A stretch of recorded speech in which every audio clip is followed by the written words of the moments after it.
আচ্ছা দেখ কত নম্বর অঙ্কটা বলছি, 16 নম্বর অঙ্ক, ঠিক আছে তো? বলছে X is an employee of a government concern. His salary for the year 21-22, basic salary বলেছে 85,000 per month, dearness allowance বলেছে 29,300 per month. He has allotted a flat in Delhi free of rent for his residence.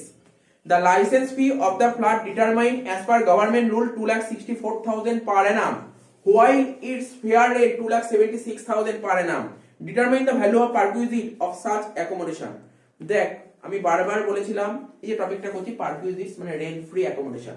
Rent free accommodation দিলে আমাকে দেখতে হবে কি employee, government নাকি non government. এখানে কোশ্চেনে পরিষ্কার ভাবে বলে দিয়েছে গভর্নমেন্ট এমপ্লয়ি। তো গভর্নমেন্ট এমপ্লয়ি রুল কিছুক্ষণ আগেই বললাম, আমাকে দেখতে হবে যে অ্যাকোমোডেশন প্রোভাইড করছে এটা কি ফার্নিশড নাকি আনফার্নিশড। আরে ফার্নিশড বলেছে না আনফার্নিশড বলেছে? এখানে ফার্নিশড মানে ফার্নিচারের উল্লেখ থাকবে। কোশ্চেনে কি পড়ে কোথাও বুঝতে পেরেছি ফার্নিচারের উল্লেখ আছে? ফার্নিচার দেয়নি তো, তাহলে পুরোপুরি আনফার্নিশড। আনফার্নিশড রুল কি বলেছিলাম? গভর্নমেন্টের ক্ষেত্রে license fee determined by the government. তো এখানে কত টাকা লাইসেন্স ফি ডিটারমাইন্ড করেছে বল? লাইসেন্স ফি কত ডিটারমাইন্ড করেছে বলতে পারি? 2 লাখ। অ্যানসার হয়ে গেল 2,60,000, অঙ্ক শেষ। এটাই অ্যানসার 2,60,000। এবং গভর্নমেন্টের অঙ্ক কোনদিন দেবে না, দেবে তো নন গভর্নমেন্টের। তো এর অ্যানসার 2,60,000 কি করে হলো বোঝা গেল তো?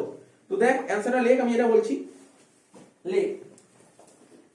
X is a government employee, লেখ অ্যানসার লেখ 16 number, লেখ X is a government employee. X is a government employee. The value of perquisite, the value of perquisite, the value of perquisite, ठीक है, the value of perquisite in respect of rent free accommodation, in respect of rent free accommodation,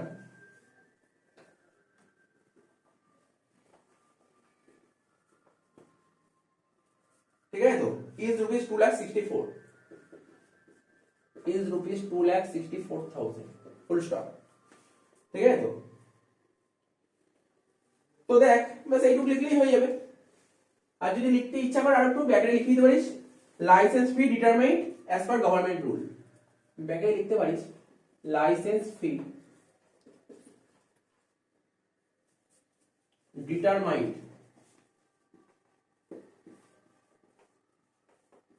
as per government rule. কোনো কঠিন অঙ্ক না, আরে এটা তো গভর্নমেন্টের দিকে এর কিছু পেলি না, আসল কাজ পাবে এর পরের অঙ্ক থেকে নন গভর্নমেন্ট যখন হবে।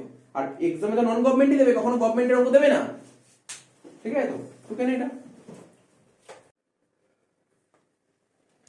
দেখ। এরপর সাম নাম্বার 17 কি বলেছে? এইবারই হচ্ছে আসল অঙ্ক। 16 অঙ্কটা এমন কিছু ছিল না। গভর্নমেন্ট অঙ্ক এক্সামে দেবে না, এক্সামে দেবে নন গভর্নমেন্ট, ঠিক আছে তো?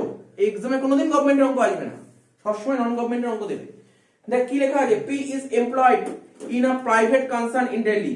তার মানে ও কিন্তু নন গভর্নমেন্ট এমপ্লয়ি, পরিষ্কার ভাবে বলে দিয়েছে দিল্লিতে ও নন গভর্নমেন্ট এমপ্লয়ি, ঠিক নন একটা প্রাইভেট ভাবে চাকরি করছে। তো বলছে কি হিজ বেসিক স্যালারি বলে দিয়েছে কত, 52,500 per month. Dearness allowances forming part of salary, আগের দিনও বারবার বলছিলাম এটা মাথায় রাখতে হবে, ডিয়ারনেস অ্যালাউন্সের ব্র্যাকেটে এগুলো ফর্মিং পার্ট অফ স্যালারি বলেছে কিনা, এটা খুব ভাইটাল। যদি এখানে not forming part of salary বলতো তাহলে নিতাম না, যদি not forming part of salary বলতো তাহলে নিতাম না, ফর্মিং পার্ট অফ স্যালারি বললেই নেব, ঠিক আছে তো? এগুলো সব নোটে লেখানো আছে। চিলড্রেন এডুকেশন অ্যালাউন্স দিয়েছে, ঠিক আছে তো, কত 750 পার মান্থ।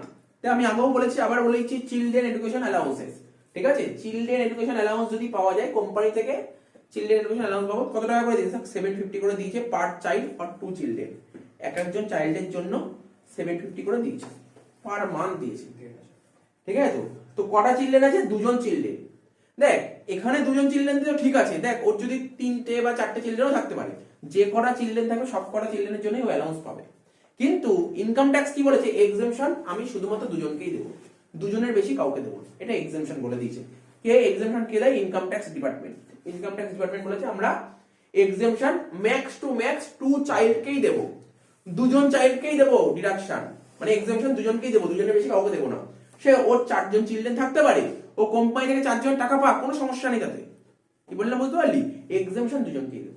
বোঝা গেল কি বললাম? কত টাকা করে এক্সেমশন পাওয়া যায়? বলছে কোম্পানি থেকে যত খুশি টাকা দিক আমার জানার দরকার নেই, আমি এক্সেমশন 100 করেই দেবো, আমি 100 বেশি 1 টাকাও দেবো না। এগুলো সব নোট লেখানো আছে, ঠিক আছে? চিলড্রেন এখন দেখ, চিলড্রেন অ্যালাউন্স হলে 750 করে, মানে 100 টাকা করে এক্সেমশন, যদি হোস্টেল হয় তখন বলেছিলাম 300 টাকা করে, ঠিক আছে? তো এই বলে দিয়েছে। কমিশন বলে 2500 per month. He is provided with a rent free furnish, ভালো করে পড়বি, ওয়ার্ডটা পড়বি ভালো করে, ফার্নিশ বলেছে, তার মানে ফার্নিশড এখন মানে ফার্নিচার প্রোভাইড করা হয়েছে, ঠিক আছে? তো সেই ফার্নিচারটা কি দিয়েছে? বলছে টিভি দিয়েছে, গিজার দিয়েছে। কত? টিভির ভ্যালু হচ্ছে 1,20,000 আর 16,500 গিজার। তো দেখ না, এখানে টিভি ফার্নিচার, এগুলো কি ফার্নিচার কি মালিকের নিজের ছিল নাকি ভাড়া করে দিয়েছে? আরে যদি বলতো এটা ভাড়া করে দিয়েছে তাহলে এখানে লিখেই তো হায়ার চার্জেস, বলেনি তো, তেমন নিজের ছিল। আর নিজের থাকলে কি বলেছিলাম? 10% ডেপ্রিসিয়েশন হবে। তো এইগুলো মাথায় রাখতে হবে, অঙ্ক করার আগে এগুলো মাথায় রাখলে অঙ্ক তো কিছুই লাগবে না, ইজি লাগবে। তারপরে দেখি বলছে তুমি রেন্ট ফি অ্যাকোমোডেশনটা বের করে দাও। তো বলছে অ্যাকোমোডেশন, বলছে তুমি ধরো, আমাকে দুটো কোশ্চেন অ্যান্সার বের করতে বলছে। বলছে যদি অ্যাকোমোডেশন যদি মানে মালিকের যদি নিজে প্রোভাইড করে তাহলে কি হবে, আর অ্যাকোমোডেশন যদি হায়ার করা হয় তাহলে কি হবে। বোঝা গেল কি বললাম? আমি আগেরটায় কি রুল লিখেছিলাম? অ্যাকোমোডেশন একটা বলেছিলাম is owned by the employer, আর একটা taken on hire on lease. দুটোতেই করব, প্রথমে করি না ওন্ড, তারপরে করব হায়ার। তো দুটো আলাদা করে করব। তাহলে প্রথমে দেখ অ্যান্সারটা লেখা আরম্ভ করছি। দুটো কন্ডিশন দিয়েছে তো। এর কোশ্চেনটা কি বলেছে? Accommodation is owned by the employer, মানে বোঝা গেল তো? মানে তো বোঝা গেছে, কোনো অসুবিধা নেই। Accommodation is owned by the employer মানে হচ্ছে ধর মালিকের নিজের অ্যাকোমোডেশন আছে, তো ওখানে এমপ্লয়িকে থাকতে দিল। তা এরকমের ক্ষেত্রে রুল কি বলেছিলাম? Accommodation is owned by the employer হলে দেখতে হবে পপুলেশন, এটা মানেই পপুলেশন, দেখতে হবে যেই শহরে সেই শহরের পপুলেশন কত। তো বল না কোন শহরে থাকছে? দিল্লি। তা দিল্লি তো মেট্রো সিটি পপুলেশন তো সবসময় কোটিতে খেলে, তাহলে 25 লাখের বেশি হবে, আর 25 লাখের বেশি মানে 15% অফ স্যালারি। বুঝতে গেল? একটাই অ্যানসার, ব্যাস আর কিছু না। এটা হলো 15% অফ স্যালারি, আর কিছু না। 15% অফ স্যালারি, 15% অফ স্যালারি, হয়ে গেল? এটা হয়ে গেল তোর 15% অফ স্যালারি। তো আমাকে করে দেখতে হবে 15% অফ স্যালারি। তাহলে নিচে ওয়ার্কিংস করি নাকি ছোট করে ওয়ার্কিংস করি? স্যালারি বের করবো তো। আরে স্যালারি যদি বের না করি তাহলে 15% চাপাবো কি করে? স্যালারি বের করতে হয়। প্রথম কত ছিল? বেসিক। বল দেখি কোশ্চেন করে বেসিক কত বলেছিল অঙ্কে? বেসিক বলেছে 52,500। হ্যাঁ, একটু ক্যালকুলেটর নিস তো। 52,500 ইনটু 12, মানে পার মান্থ বলেছে। আমরা তো স্যালারি সবসময় ইয়ারলি করবো, এখানে আমরা সবসময় ইয়ারলি অঙ্ক করবো, ঠিক আছে তো? কত হচ্ছে বলিস? 6,30,000। তার নিচে ছিল ডিএ মানে ডিআরএস অ্যালাউন্সেস। এই ডিআরএস অ্যালাউন্সেস তখনই নেব যদি ফর্মিং পার্ট অফ স্যালারি বলে। যদি ফর্মিং পার্ট অফ স্যালারি না বলে নেব না, অর্থাৎ নট ফর্মিং বললে নিতে নেই, ফর্মিং বললেই নিতে হয়, ঠিক আছে তো? এখন তোরা বলতে পারিস স্যার ধরুন একটা অঙ্ক দিয়ে ডিএ দিয়েছে, বলেইনি ফর্মিং না নট ফর্মিং, সেক্ষেত্রে তোকে অ্যাজাম্পশন করতে হবে।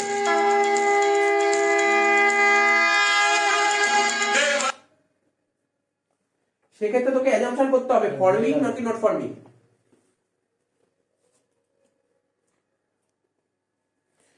সেক্ষেত্রে তোকে অ্যাজাম্পশন করতে হবে ফর্মিং নাকি নট ফর্মিং, ঠিক আছে তো?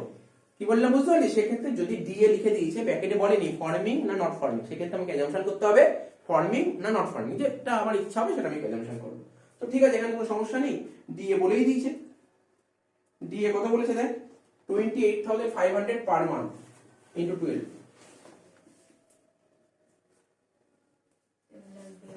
কত? 3,42,000। তারপর কি বলেছি? আমি কি বলেছিলাম? দেখ যা আছে সব নিয়ে নেবো, স্যালারিতে কোনো ঝামেলা হবে না, এখানে সব নেবো, সব। দেখ না, বেসিক ছিল নিয়েছি, দিয়েছিল নিয়েছি। তারপর কি ছিল? Children education allowances. তারপর কি ছিল বল? Children education allowances. ভাব না, আগের দিন অঙ্ক করলাম এই ছেলে নিয়েছিলাম চিলড্রেন, তারপর গ্র্যাচুইটি নিয়েছিলাম না, তারপর লিভ স্যালারি নিয়েছিলাম না, কিন্তু এখানে নেবো, এখানে সব নেবো, সব, কিচ্ছু বাদ দেবো না, কিচ্ছু বাদ দেবো না। চিলড্রেন এডুকেশন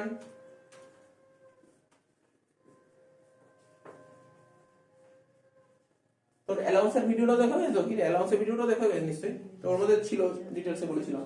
আচ্ছা তোরও তো দেখা হয়নি অ্যালাউন্সের ভিডিও, তো তুই জানিস ব্যাপার, নতুন করে বলার কিছু নেই। চিলড্রেন এডুকেশন অ্যালাউন্স কত করে বলেছে বল, বল না কত করে বলেছে? আরে কোম্পানি থেকে পেয়েছে কত করে? 750 টাকা করে পেয়েছে, একজনের জন্য 750 টাকা পেয়েছে। চিলড্রেন তো ছিল দুইজন, তাই 750 ইনটু 2 হবে, তাহলে করবি 750 ইনটু 2, তারপর তো ইনটু 12 হবেই হবে। তাহলে করে বল কত হচ্ছে, এখানে রাখছি কিনা রাখছি? হ্যাঁ 18 আছে, 18,000। এর থেকে তোকে এক্সেমশন বাদ দিতে হবে, এক্সেমশন। এইমাত্র বললাম চিলড্রেনদের জন্য কত টাকা করে এক্সেমশন পাওয়া যায়, 100 টাকা করে। ভুললে চলবে না তো, এগুলো তো ভুললে চলবে, মনেই রাখতে হবে এগুলো। এইগুলো কখনোই এক্সামে বলে দেবে না যে চিলড্রেনের জন্য এক্সেমশন পাওয়া যায় 100 টাকা, তা তোকে মনেই রাখতে হবে, তো কোনোদিন বলে দেবে না। তাহলে 100 টাকা এখানে ইনটু 12, 12 মাসের জন্য 12 ইনটু দুজনের জন্য 2, এইটা মাথায় রাখতে হবে। দেখ ভালো করে দেখ, একটু মাথা ঠান্ডা করে বোঝ। এখানে দুজন চাইলে, দুজন ছিল বলে 2 লিখেছি, যদি 4 জন চাইলে থাকে তাহলে কিন্তু এখানে 4 হতো, কিন্তু এখানে যে 2 এর উপর উঠবে না। বুঝতে পারছিস তো? এগুলো মাথায় রাখতে হবে, এগুলো ভুললে চলবে না। চিলড্রেন এডুকেশন অ্যালাউন্সে এক্সেমশন পাওয়া যায় ম্যাক্সিমাম 2 পার মান্থ 100। তারপর 2400 হয়ে গেল এটা, তাহলে 18 থেকে 2 বাতিল 16, মানে 15,600। ঠিক আছে, চিলড্রেন এডুকেশন বোঝা গেল। এটাকে কি বলে জানিস তো? দেখ আমি কিছুক্ষণ আগে বলছিলাম না, সমস্ত অ্যালাউন্স নেব কিন্তু ট্যাক্সেবল পোরশন। এই 15,600 ট্যাক্সেবল। আর কি আছে বল, আর কিছু আছে? বোনাস ছিল, কমিশন ছিল, বল না কিছু, কি কি ছিল? কমিশন ছিল 2,500 পার মান্থ, লিখে দে। 30,000 হচ্ছে, 2,500 পার মান্থ করে 30,000 হয় কমিশন। যোগ করব, হ্যাঁ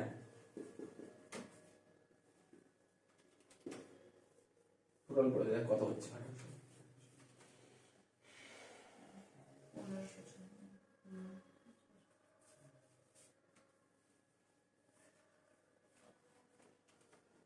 বল কত হচ্ছে, বল টোটাল বলি কত হচ্ছে? 10,17,600। হ্যাঁ 10,17,600 হয়ে গেল। এবার এর উপর করে দেবো 10,17,600 ইন্টু 15% করে ফেল, বল কত হচ্ছে? 1,52,640। আরে এটাই তো আনফার্নিশ, হ্যাঁ কি না? বল না, এটাই তো আনফার্নিশ। ফার্নিশ করতে গেলে কি করতে হবে? এর সঙ্গে কি যোগ করতে হবে? ফার্নিচার। বুঝতে পারলি না? কনফিডেন্স নিয়ে আসতে হবে অঙ্কের মধ্যে।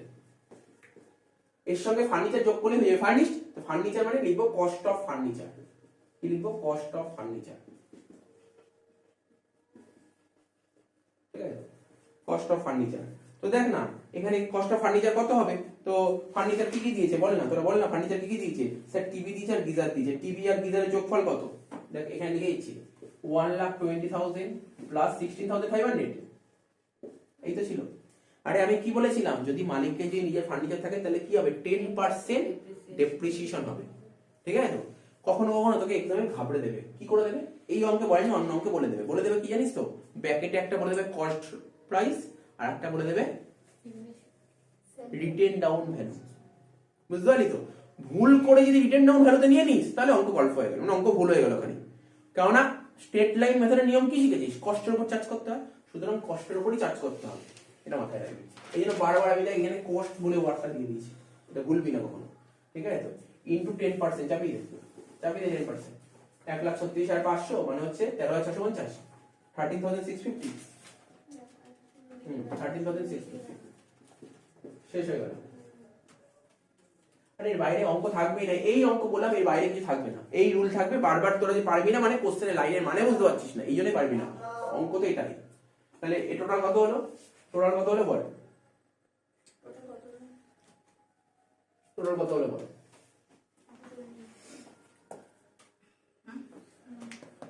লিখো ভ্যালু অফ,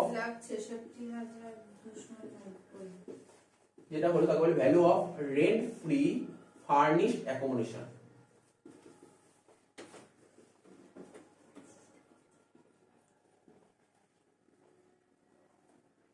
বুঝা গেল এটা? কিছু নেই অঙ্কের মধ্যে, কিছু নেই। আমি বারবার তোদের তো অসুবিধা হবে না, তোরা তো পড়ে এসেছিস, তোদের কোনো অসুবিধা নেই। পড়ে তো এসছিস না, পড়ে তো এসছিস একটা সময়, তো কি এইগুলো এর চেয়ে কঠিন কঠিন অঙ্ক করেছিস। যাই হোক 17 এটা হয়ে গেল। এটা হয়ে গেছে।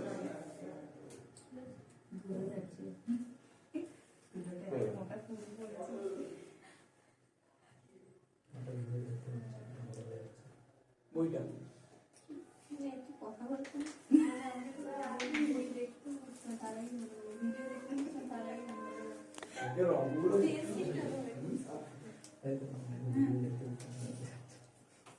আচ্ছা হলো, বিটটা আরম্ভ করবো? না স্যার নিশ্চয়ই করছি। আচ্ছা ঠিক আছে, টুকে নে। বিটা এখান থেকে করবো। আচ্ছা দেখ, এই কোশ্চেনটারই বি নম্বর পয়েন্টটা করছি। তো ওরা কোশ্চেন সেট করেছিল যদি বাড়িটা যদি মালিকের নিজের হয় তাহলে কি হবে, করে দিলাম। বলছে বাইরে যদি মালিক ভাড়া করে, যদি নিজে না থাকে তাহলে ভাড়া করতে হবে, ভাড়া করা হলে কি হবে। অর্থাৎ এখানে লেখ হেডিং লেখ accommodation is taken on hire or lease. লেখ accommodation is taken on hire or lease.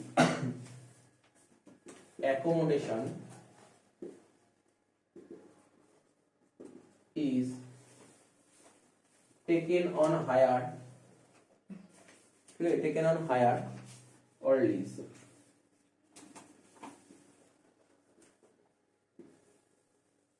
ঠিক আছে, এক্ষেত্রে কি নিয়ম এখানে করতে হবে, will be list of the followings, will be list of the followings. এই লিস্ট মানে জানিস তো, আগে শিখেছি অনেকবার, এই লিস্ট মানে হচ্ছে লোয়ার। কি লিখবো প্রথমে, রেন্ট পেড। কোশ্চেন তো বলেই দিয়েছে কত টাকা করে রেন্ট পে করেছে, কোশ্চেন তো বলেই দিয়েছে কত টাকা করে রেন্ট পে করেছি নাকি, কত টাকা করে রেন্ট পে করেছি দেখতো, বলেছে 12,500 পার মান্থ। 12,500 ইনটু 12 কত হবে, 1,50,000। আর কি 15% অফ স্যালারি। দেখ না 15% স্যালারি তো পড়েই রেখেছি, যেটা দেখে দেখে বসিয়ে দিই। 152,640, এই দুটোর মধ্যে লোয়ার কোনটা, 1,50,000। কি নেই, বোঝানোর তো কিছু নেই না, কি বলবো, কি বোঝাবো। এই দুটোর মধ্যে এই হায়ার মানে হায়ার হলে কি হয়, দুটোর মধ্যে এটা লোয়ার, রেন্ট পেড আর 15% অফ স্যালারি। তা রেন্ট পেড তো বলেই দিয়েছে এত টাকা করে পার মান্থ, 1,50,000 হয়ে গেল। আর 15% স্যালারি আমি ক্যালকুলেট কেন করলাম না, আগে তো করাই ছিল, তাই দেখে দেখে বসালাম। যদি করা না থাকলে তাহলে করতেই হতো। ছোট হলো 1,50,000, এটাকে বলে আনফার্নিশ, তাই তো, হ্যাঁ কি না। আচ্ছা লিখে দিই, চল না লিখে দিই আনফার্নিশ। এর সঙ্গে যোগ করবো cost of furniture, cost of furniture লিখে দিলাম, শেষ হয়ে গেল আমাদের গল্প, গল্প শেষ। কস্ট অফ ফার্নিচার কত ছিল, 13,650, 1,63,650 হয়ে গেল। এটাকে কি বলে, এটাকে বলে value of rent free furnished accommodation. অঙ্ক শেষ, আর কিছু নেই অঙ্কের মধ্যে, এই তো ছিল। এক্সামে দুটোর মধ্যে একটা দেবে, ভাবিস না যে দুটোই দেবে, হয় এই কন্ডিশন আসবে নাহলে এই কন্ডিশন আসবে, দুটো কন্ডিশন কখনো দেবে না। এখানে কি লিখছি, value of rent free furnished, value of rent free furnished accommodation.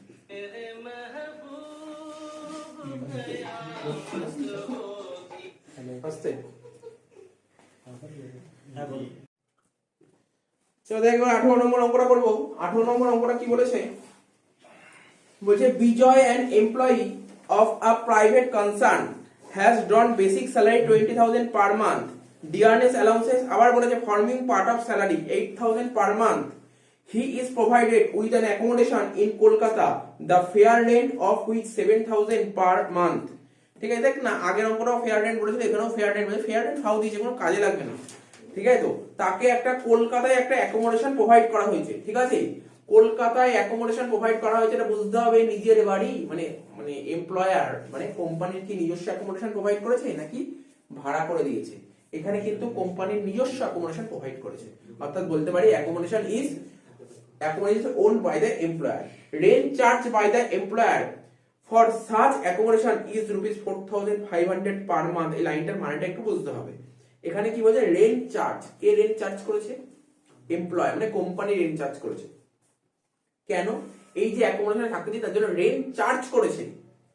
তাহলে রেন্ট চার্জ করেছে, কাকে রেন্ট চার্জ করেছে, এমপ্লয়কে রেন্ট চার্জ করেছে, তাহলে এমপ্লয় রেন্ট দিয়েছে। তার মানে এটা কোন কন্ডিশন আসছে বুঝলি, ওই সেকেন্ড কন্ডিশনটা, ওই যে কনসেশনাল রেট, মনে করছে কনসেশনাল রেট। এটা কিন্তু ভাবিস না যে ভাড়া বাইরে থাকতে দিয়েছে, মানে এমপ্লয়ার বাড়ি ভাড়া করে দিয়েছে, এটা কিন্তু বলেনি। এটা হলেও এই জিনিসটা ভাবিস না, তাই না? ওটা যদি হতো তাহলে বলেই তো, এখানে অ্যাকোমোডেশন প্রোভাইড করেছে, কোম্পানি থেকে অ্যাকোমোডেশন প্রোভাইড করেছে, ঠিক আছে তো? তো এমন না কোম্পানি থেকে কোম্পানির অ্যাকোমোডেশন নেই বলে কোম্পানি ভাড়া করে দিয়েছে, এরকম কিছু বলেনি, ঠিক আছে তো? তো যাই হোক, অঙ্কটা স্টার্ট করতে পারি, কিছুই নেই, অঙ্কটা স্টার্ট করা যায়। প্রথমে কি লিখবো? প্রথমে লিখ রেন্ট ফ্রি আনফার্নিশড অ্যাকোমোডেশন, তাই তো? রেন্ট ফ্রি আনফার্নিশড অ্যাকোমোডেশন,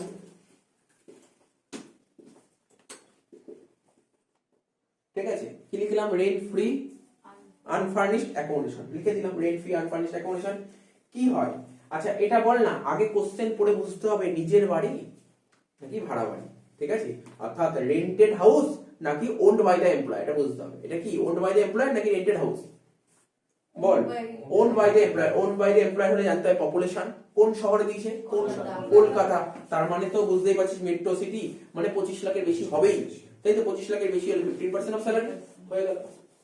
এখানে লিখে দে 15% অফ স্যালারি।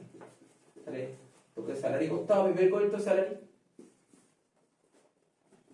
স্যালারি বের করবো, কি কি বলেছে দেখ। বেসিক আর ডিএ। বেসিক কত বলেছে অঙ্কে? বেসিক কত বলেছে অঙ্কে? 20,000 টাকা করে পার মান্থ হলে 2,40,000 হচ্ছে নাকি? আর ডিএ ফার্মিং করা বলেছে, নাও নেবো 8,000 টাকা করে পার মান্থ হলে 96,000। 2,40,000 আর 96,000, টোটাল কত হচ্ছে? 3,36,000। তাহলে এখানে করে দিই 3,36,000 15% করে দেখ কত হচ্ছে?